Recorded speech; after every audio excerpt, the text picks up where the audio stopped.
Have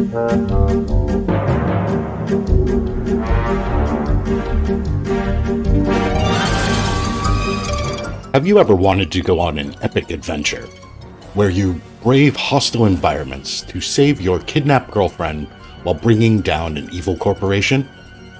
By sniffing butts, peeing on fences, and farting on your enemies? Well then, I have a game for you. A Dog's Life is a PlayStation 2 action-adventure game developed by the British company Frontier Developments. It was released in 2003 in Europe by Sony, a 2004 North American release by Hip Games, and finally a 2005 release in Japan by Success. You play as Jake, a wisecracking foxhound who is never without a comment or a quip. You start out at your home in a fictional rural American town. Now, somehow this small, quiet farming community is an easy dog walking distance to not only a big city, but a ski resort as well. All three are areas which you will cycle through during your playthrough, with each concept area broken down into smaller neighborhood-sized areas. To aid your travels through the world, you have the ability to switch to what is called Smell-O-Vision. This switches you to a first-person view where you can see different colored-coded smells.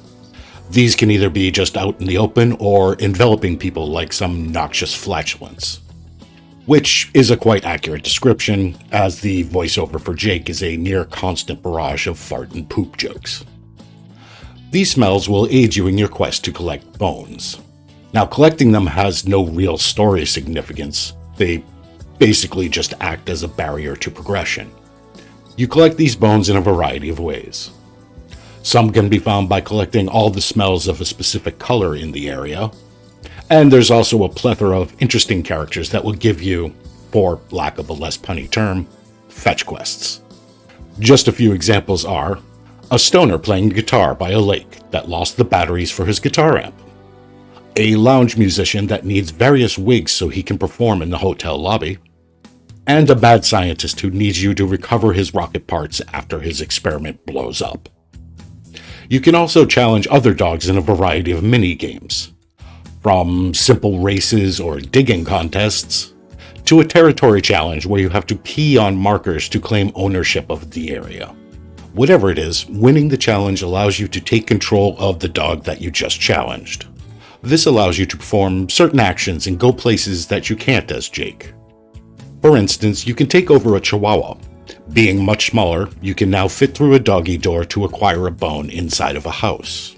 Or a German Shepherd that can jump and climb much higher than Jake. Each stage has its own breed of dog with a special ability to use. One would think with all of these gameplay elements that they would somehow tie into the plot. But you'd be wrong. The story is very clearly an afterthought here, with only occasional cutscenes that play when you first enter certain areas. These try to cobble the storyline together, and rather clumsily at that. Basically, the thin story boils down to a rather simply, your girlfriend has been kidnapped by a pair of henchmen, and you vow to save her. Now, these two incompetent henchmen are going around abducting dogs for a Mrs. Peaches. Mrs. Peaches is the owner of a company that makes cat food. So, yes, they're going around stealing people's dogs to turn them into cat food. And for some reason, no one in-game acknowledges what would seem to be a very obvious crime spree in any way. For the majority of the game, you never actually interact with any of these characters directly until the game's conclusion, which I won't spoil for you, but I think it's fairly easy to guess that it involves a rectally dispersed exhaust buildup. While this game came out 3 years into the PlayStation 2's lifespan, you would not guess it from how it looks and plays. Just for reference, both Final Fantasy X-2 and Prince of Persia: Sands of Time came out around the same time as A Dog's Life. The basic texturing is passable for the time, if maybe a bit muddy and blurry, but the animation for everything is just very clunky. And the modeling of the human characters is exceptionally creepy. There are some clipping issues, especially in cutscenes, where it is very noticeable. Now, this is odd as you would expect the sections where there is no player input to handle. The scene can be more visually refined in development. but it looks like as much care was taken here as with the writing of the story. So very little, if at all.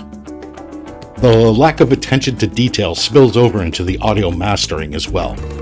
The background music and ambient sound is very noticeably zoned, meaning when you transition from one zone to another, there is an immediate hard switch from one track to the other.